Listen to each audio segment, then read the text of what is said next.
Hey guys, welcome to my YouTube channel. In this video, I will be showing you how you can replace the battery of your home security alarm system. You don't need to call the trade person and pay the heavy amount. It's very easy job, not technical thing. So please watch this video.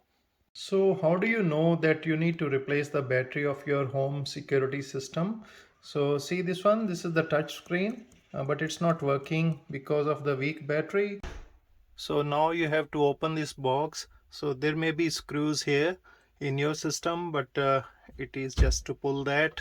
So not complex thing, bit of wires, but it's easy. So it's always you can switch off this power line, and then it's better to take the photograph of the battery before you unplug the wires, so that you know which wire will go to which place.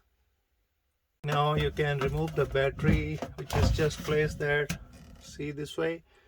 So you can now know, like, black wire is on the left side and red wire is on the right side. So it is better to take the picture.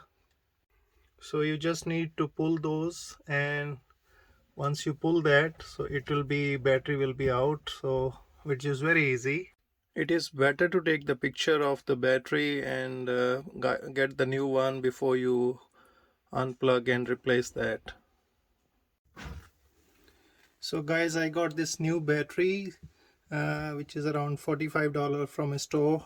So you can buy the one around $26 from eBay, but I'm not sure how good is the quality. So now these are the shoes, you have to remove that, and these are the two wires, black and red. Make sure these do not connect with each other. So firstly this black one, so I am putting that.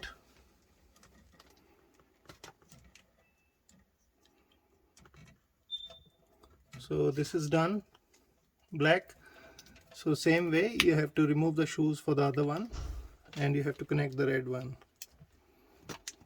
So this is all done. Do not touch from the other end, and just you have to put the battery inside. So that's it, and you have to close the box. So you have to close the box and turn on the power. Job is all done. So this is all done. Now panel is working. The only thing is, because I removed the battery, you have to reset the date and time. That's it, but it is all good. So the date is all set and time is also set. See, this is all working now. All good to go.